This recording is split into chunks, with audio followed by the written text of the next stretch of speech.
bahwa pelaku kejahatan Setiabudi 13 ini seolah menantang kinerja pihak kepolisian. Makanya mereka meninggalkan jejak wajah dan sidik jari korban dalam keadaan utuh tidak tersentuh.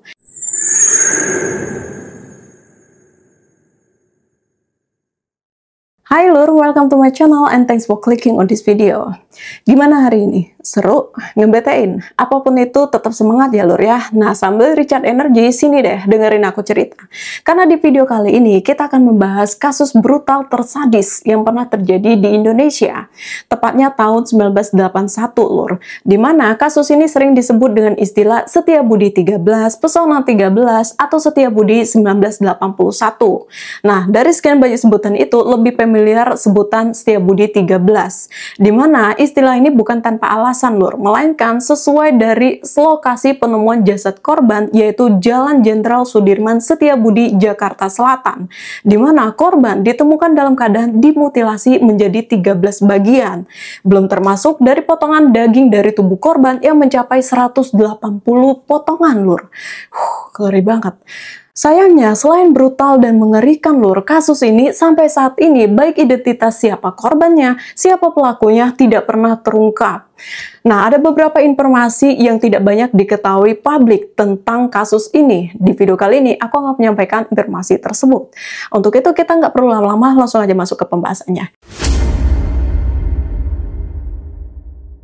Saat itu, sekitar jam 2 dini hari, tepatnya tanggal 23 November 1981, dua petugas Siskamli yang sedang berpatroli melihat dua kardus yang mengeluarkan aroma busuk yang diletakkan di halte di depan gedung PT Garuda Mataram Motor. Tapi saat itu, mereka udah feeling gak enak duluan nih, jadi mereka tidak berani untuk cek langsung berhubung situasi dan kondisi juga lagi sepi-sepinya. Makanya mereka menunggu sampai jam setengah 8 pagi di saat orang sudah memulai aktivitas. Lalu menginformasikan mengenai dua kardus tersebut kepada Ahmad Sudarman, salah satu karyawan kantor PT Garuda Mataram Motor. Kebetulan saat itu sudah ada polisi lalu lintas yang sedang bertugas Lur. Nah si Ahmad Sudarman pun menginformasikan mengenai dua kotak kardus tersebut kepada polisi. Sayangnya karena situasi jalanan yang lagi macet-macetnya membuat polisi tersebut tidak langsung menindaklanjuti atau ngecek isi dari kardus tersebut. Tidak lama kemudian cuaca mulai gerimis dan datang dua pemulung yang mendekati dua kardus tersebut. Nah, Ahmad Sudarman yang posisinya cuma beberapa langkah dari mereka bisa mendengar percakapan mereka yang sangat excited ketika mengetahui isi kardus tersebut daging. Rencananya mereka mau mengambil daging tersebut dan dimasak di rumah. Nah, ketika mereka lagi ngambil daging-daging tersebut, di sanalah mereka melihat ada sepotong tangan manusia. Seketika itulah mereka teriak histeris mengundang kerumunan orang-orang yang tengah berlalu lalang di jalan itu. Polisi yang tadi dilapori oleh Ahmad Sudarman menghampiri kerumunan tersebut. Nah, awalnya si polisi ini mengira mungkin itu cuma potongan daging sapi. Tapi ketika dia memeriksa langsung isi dari kedua kardus tersebut, di sanalah terlihat sepotong kepala dan potongan tulang belulang manusia. Bahkan di kardus kedua ternyata berisi potongan-potongan daging dan organ tubuh manusia. Lalu, potongan tubuh tersebut dibawa ke Rumah Sakit Cipto Mangunkusumo, Jakarta Pusat untuk dilakukan otopsi. Dr. Abdul Munim Idris, ahli forensik yang ditunjuk polisi untuk memeriksa jasad korban, mengatakan bahwa dari hasil otopsi tulang belulang dan daging korban, diketahui bahwa pelakunya ini sangat sadis karena si pembunuh tidak hanya memotong-motong tubuh korban, tapi juga menyayat dan mengupas seluruh daging dari tulangnya.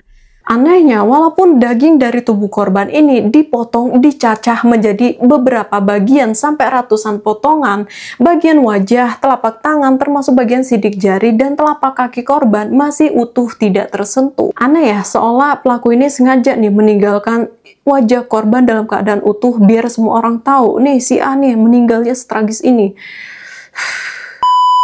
Dari proses pemeriksaan diketahui pembunuhan dan mutilasi ini diperkirakan terjadi pada 21 November 1981 karena jasad korban itu saat ditemukan sudah sangat membusuk. Selain itu, ditemukannya bekas gesekan kecil pada tulang belulang mengindikasikan pelaku memotong korban menggunakan gergaji besi. Nah, usia korban ini diperkirakan antara 18-21 tahun Lur, dengan tinggi badan 165 cm, tubuh agak gemuk dan tegap. Korban juga diketahui memiliki penyakit phimosis atau lubang kencing yang sangat sempit pada ujung anunya. Kuat dugaan bahwa korban kemungkinan dimutilasi oleh lebih dari satu orang karena menurut Dr. Moon Im sendiri, mengerat tulang dan mengelupas mayat bukan pekerjaan yang mudah. Bahkan saat itu, polisi juga menduga pembunuhan keji itu dilatar belakangi oleh balas dendam. Karena korban diletakkan di tempat umum biar kabar pembunuhan tersebut cepat tersiar.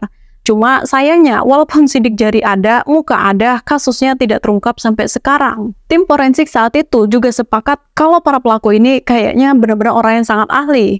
Sebagai gambaran aja nih, ahli forensik profesional yang terlatih pun membutuhkan waktu sekitar 2 jam hanya untuk membedah mayat. Tapi para pelaku di kasus ini hanya membutuhkan waktu 3-4 jam saja untuk melakukan aksi brutal mereka. Petunjuk lainnya, kantong plastik yang digunakan untuk membungkus potongan tubuh tersebut adalah bekas bungkus buku. Dalam plastik itu juga tertera sebuah nama toko yang terletak di Jalan Pasar Baru, Jakarta Pusat. Sedangkan plastik lainnya adalah plastik supermarket yang ternyata dekat dengan Pasar Baru. Nah, di dalam kardus tersebut juga terdapat 3 eksemplar koran terbitan sore tanggal 19 Agustus 1981. Di mana koran itu masih terlihat rapi seperti belum pernah dibaca, Lur. Tapi dengan semua petunjuk itu, polisi tidak bisa menemukan titik terang dari kasus ini, Lur. Sampai saat ini nih, 43 tahun berlalu, kasus ini tidak juga terungkap. Belum pernah ada yang dinyatakan bersalah dan bertanggung jawab mengenai kejahatan mutilasi ini. Bahkan identitas korban saja tidak diketahui, walaupun wajah ada, sidik jari ada, dan beberapa petunjuk di tubuh korban ternyata tidak menuntun pihak kepolisian menuju titik terang untuk mengungkap siapa korban dan siapa pelaku. Nah, selain itu, Lur, di tahun itu orang-orang yang mengalami kehilangan kerabat keluarga juga ikut datang ke kantor polisi untuk memastikan ya mana tahu nih korban ini adalah keluarga mereka yang hilang. Cuma sayangnya dari sekian banyak yang datang tidak ada satupun dari mereka yang merasa bahwa korban ini adalah orang yang mereka cari. Jadi nihil. Sampai akhirnya tulang belulang, daging, serta organ tubuh korban dikuburkan di tempat pemakaman umum Tegal Alur, Kalideres, Jakarta Barat. Banyak spekulasi nih yang mengatakan kalau kasus Setiabudi 13 adalah kasus mutilasi pertama di Indonesia. Tapi sebenarnya, Lur, sudah ada kasus-kasus serupa yang terjadi sebelumnya. Nah, menurut Guru Besar Psikologi Universitas Indonesia, Enoch Markum, dalam diskusi The One Street National Discussion in Indigenous Psychology Mutilation Case Indonesian Perspective yang diikuti Detikcom pada 3 Desember 2008, beliau mengatakan kalau di Indonesia itu sudah tercatat sekitar 61 kasus mutilasi sejak tahun 1967. Di mana pelaku dari mutilasi ini adalah rata-rata perorangan. Nah, ada beberapa alasan kenapa kasus ini tidak terungkap. Salah satunya adalah tidak adanya saksi mata yang melihat siapa yang meletakkan dan membawa 2 kardus tersebut. Pada masa itu, CCTV belum ada, Lur, karena CCTV baru masuk Indonesia sekitar tahun 90-an dan mulai marak di gedung-gedung, dan gedung yang pertama adalah bank, itu pun di tahun 95. 14 tahun setelah kejadian kasus ini. Yang lebih mengejutkan lagi, adanya dugaan kesalahan prosedur dalam penanganan jasad korban, Lur. Dimana dikatakan, tapi mungkin informasi yang akan kusampaikan ini butuh atau perlu divalidasi lebih lanjut. Jadi kalau kalian tahu detailnya, tolong koreksi di komentar ya, Lur ya. Dimana dikatakan bahwa Dr. Moon Im yang dipanggil pihak kepolisian ke lokasi penemuan jasad tersebut bersama polisi melakukan penghitungan potongan-potongan tubuh korban di TKP. Di depan banyak orang. Dimana biasanya kasus seperti ini jasad korban akan dibawa ke lab forensik, tapi ternyata dihitung di lokasi. Nah, dari sinilah ditemukan detail-detail mengenai korban yang tidak disunat, tai lalat di dagu, dan juga ada bungkus buku yang ternyata berasal dari kawasan Bilangan Pasar Baru. Di sisi lain, kalau bergantung pada sidik jari, pada waktu itu, Lur, teknologi fingerprint masih analog. Jadi, walaupun pada KTP sudah ada cap jempol, untuk mencari tahu satu persatu membutuhkan waktu yang tidak sebentar, bahkan sangat lama. Belum lagi kalau ada keteledoran atau kelalaian dalam pemeriksaan manual. Satu-satunya cara yang bisa dilakukan adalah mengumumkannya di koran. Nah, dari sinilah nih banyak orang yang datang untuk melihat ciri-ciri korban yang disampaikan oleh pihak polisi.